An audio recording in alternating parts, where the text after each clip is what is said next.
안녕하세요. 저는 광양제일교회 박미숙 전도사입니다. 새가족 성경 공부 네 번째이자 마지막 강의입니다. 여러분들은 누구와 교제하고 싶으세요? 물론 다양하시겠지만 하나님께서는 우리 성도님들과 교제하기를 원하십니다. 우리가 하나님과 교제하려면 먼저 말씀, 기도, 예배, 교제 이러한 생활을 해야 하는데 난 그런 거 잘 모르겠어. 그냥 남들이 하니까 따라해 봐야지. 이렇게 하다 보면 뭐가 뭔지도 모른 채 시간이 가버리고 시간을 가만히 흐르는 그 속에 있어 보니 내 손에 웬 권총이 있네? 헉, 이게 뭐지? 그럼 이걸로 못을 한번 박아볼까? 하고 본질을 잊어버린 채 권총으로 막 못질을 하게 된다는 거죠. 자, 이럴 때 우리 영혼에 공허하고 헛헛함이 생긴다는 겁니다. 만족할 수 없었으니까요.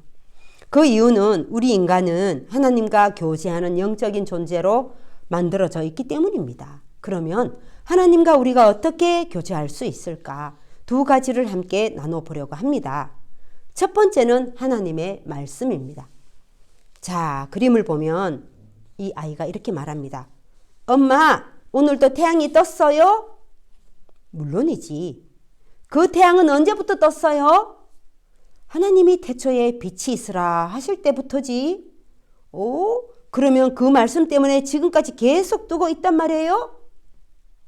이렇게 엄마와 아이가 이야기를 나누어요. 태양은 동쪽에서 떠서 서쪽으로 지지 않습니까? 사실은 해가 뜨는 게 아니라 지구가 자전을 하는 것이죠. 그럼 언제부터 지구가 자전을 했을까? 그것은 하나님께서 온 세상을 이 지구를 만드셨을 때부터 지금까지 그렇게 되고 있는 거예요. 하나님께서 말씀으로 온 세상을 창조하실 때 이 세상은 하나님 말씀대로 순종하며 운행하고 있는 것입니다. 이것이 주는 의미는 하나님의 말씀은 불변하는 진리의 말씀이라는 겁니다. 그러면 하나님께서 우리 인간을 향해서는 어떤 말씀을 주셨을까요? 그 말씀 또한 변하지 않는 영원한 말씀이라는 겁니다. 2000년 전에 쓰여진 말씀이라 해서 쓸모없는 말씀이 아니라 지금도 우리에게 깊은 의미가 있고 진리로 받아들여야 할 하나님의 말씀, 그것이 바로 성경이라는 것입니다. 시편 119편 50절에 이렇게 말씀합니다. 이 말씀은 고난 중에 위로라. 주의 말씀이 나를 살리셨기 때문이니이다. 아멘. 이 시편의 말씀은 지금부터 몇천 년 전에 쓰여진 말씀입니다. 그런데도 지금 우리에게 적용되고 있습니다. 이 말씀은 고난 중에 위로라. 주의 말씀이 나를 살리셨기 때문이니이다. 이 말씀처럼 지금도 많은 사람들이 말씀의 위로를 받고 말씀으로 인해 살아나는 또 살아가는 힘을 얻는 역사가 지금도 일어나고 있는 것입니다. 그래서 말씀은 변치 않는 것이기 때문에 여전히 우리가 읽고 묵상하고 우리의 삶에 적용할 수 있는 말씀이라는 겁니다. 그러면 우리는 말씀을 어떻게 대해야 할까? 이것이 중요하겠죠. 자, 바울은 데살로니가 전서 2장 13절에 이렇게 말합니다. 이러므로 우리가 하나님께 끊임없이 감사함은 너희가 우리에게 들은 바 하나님의 말씀을 받을 때에 사람의 말로 받지 아니하고 하나님의 말씀으로 받음이니 진실로 그러하도다. 이 말씀이 또한 너희 믿는 자 가운데에서 역사하느니라. 아멘. 바울이 데살로니가 교회에 편지를 쓰면서 너희가 말씀을 받을 때에 사람의 말로 받지 아니하고 하나님의 말씀으로 받았다라고 데살로니가 교인들을 향해 칭찬하고 있는 것입니다. 성경을 기록한 것은 사람이지만 이 성경을 하나님의 말씀으로 받아들이는 저와 여러분이 되었으면 좋겠습니다. 이렇게 하나님의 말씀으로 받아들이고 믿을 때 믿는 자 가운데서 역사하는 것입니다. 이제 우리가 그것을 경험하게 될 것입니다. 히브리서 4장 12절에 이렇게 말씀합니다. 하나님의 말씀은 살아있고 활력이 있어 좌우에 날쌘 어떤 검보다도 예리하여 혼과 영과 및 관절과 골수를 찔러 쪼개기까지 하며 또 마음의 생각과 뜻을 판단하나니. 아멘. 이 말씀은 살아있어서 우리의 혼과 영과 및 관절과 골수를 찔러 쪼개기까지 하며 또 마음의 생각과 뜻을 판단한다는 거예요. 이런 말씀이 어떻게 구성되어 있냐면, 자, 구약이 39권이고 신약이 27권으로 이루어져 있죠. 예수님 오시기 전엔 구약, 예수님 오신 후는 신약으로 봅니다. 이런 말씀을 여러분들이 꼭 자주 읽으시길 바랍니다. 역사서, 시가서, 복음서, 묵시서와 다양한 종류와 장르의 말씀들이 기록되어 있어요. 이것을 하나님의 말씀으로 믿고 받을 때 내 삶 속에, 성도님들의 삶 속에 살아 역사하시는 것을 경험하게 될 것입니다. 처음부터 끝까지 정독을 한번 해서 읽어봐야지. 물론 그럴 수도 있어요. 이거는 힘들 수 있습니다. 복음서, 마태복음부터 한 장 한 장 읽으면 좋을 것 같아요. 이것이 바로 하나님과 교제하게 되는 것입니다. 그럼 기도는 뭘까? 기도는 하나님과의 대화입니다. 기도는 내 속에 있는 것을 요구하고 부탁하지만 가장 중요한 것은 하나님과 나와의 대화입니다. 대화는 서로 더 친밀해지기 위한 것이죠. 우리가 친해지려면 어떻게 대화해야 가까워질까요? 내가 알고 있는 지식, 정치, 경제, 문화, 사회 문제 이런 것을 이야기하면 더 친해지겠죠? 아닙니다. 친하려면 내 마음속에 있는 것을 진솔하게 털어놓을 때 가까워지고 친해질 수 있습니다. 신명기 4장 7절에서는 이렇게 말씀합니다. 우리 하나님 여호와께서 우리가 그에게 기도할 때마다 우리에게 가까이 하심과 같이 그 신이 가까이 함을 얻은 큰 나라가 어디 있느냐. 아멘. 하나님께 하는 기도는 내 마음에 있는 이야기를 그대로 올려드리는 기도가 가장 귀한 기도입니다. 누군가와 관계가 어렵고 괴로울 때 하나님, 내가 저 사람 때문에 괴롭습니다 라고 있는 그대로 기도하는 것이 참 기도라 할 수 있습니다. 그럴 때 하나님이 우리에게 가까이 다가오신다는 것입니다. 우리가 살아가는 중에 어려움이 올 수 있습니다. 그 어려움은 내가 잘못해서 올 수도 있고 억울하게 누명을 쓸 때도 있고 뜻하지 않는 사고로 다칠 수도 있습니다. 우리는 이럴 때 온갖 감정 속에 휩싸이게 되죠. 이럴 때 하나님께서 빌립보서 4장 6절에 이렇게 말씀하십니다. 아무것도 염려하지 말고 다만 모든 일에 기도와 간구로 너희 구할 것을 감사함으로 하나님께 아뢰라고 하셨습니다. 아멘. 이 말씀을 들으니 어떠세요? 뭔가 든든한 확신이 드시지 않나요? 기도할 때 아무것도 염려하지 말고 기도하라고 하십니다. 우리가 삶의 우선순위를 정해서 이번 주부터 하루에 10분씩 기도하고 성경 한 장씩 읽어보기 어떠세요? 자, 기도할 때는 온갖 걱정거리들이 머릿속에 가득할 때가 있어요. 하나님은 그걸 다 아시는 거죠. 그러니 감사함으로 하나님께 아뢰라 하신 겁니다. 우리가 사는 것이 바빠서 기도할 시간을 못 낸다고 말할 수도 있어요. 하지만 우리가 마음을 먹고 기도한다면 가능한 거 아니겠어요? 이렇게 하루하루 성경 읽고 기도하고 하다 보면 어느새 습관이 되어서 누구를 만나게 되냐면요. 하나님과의 만남, 예배가 이루어지는 거예요. 하나님과의 만남에는 종합 세트와 같은 것이 있는데요. 그것이 예배입니다.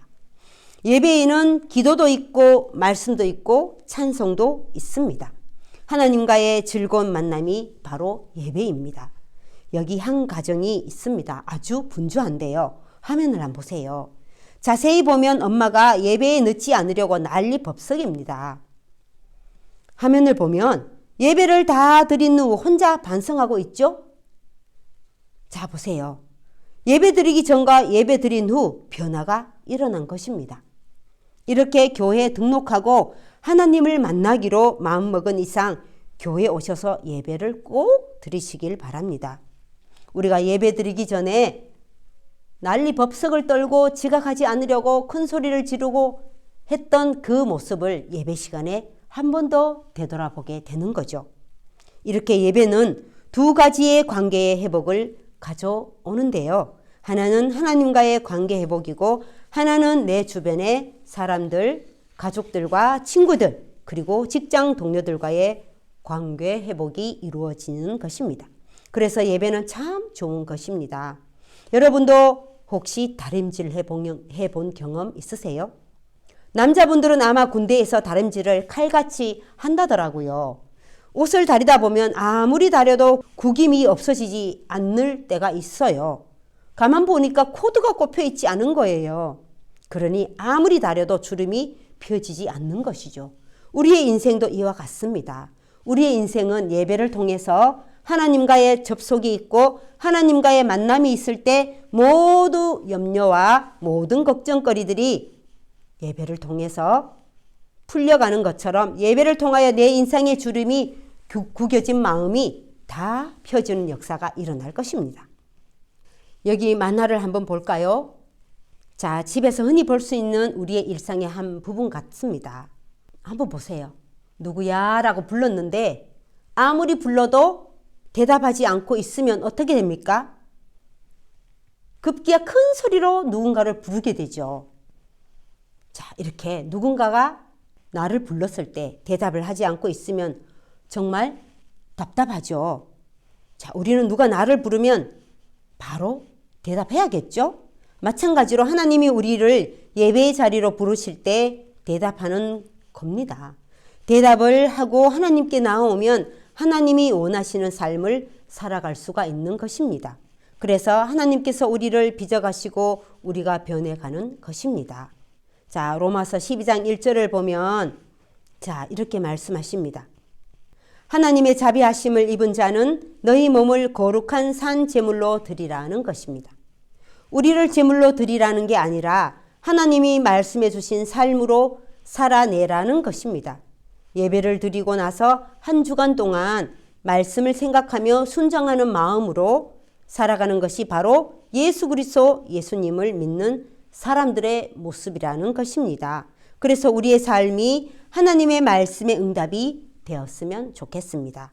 참된 성도의 만남, 교제, 이제 마지막 부분인데요. 자, 여기 보면 김일병이 있어요. 이 사람은 못하는 운동이 없습니다.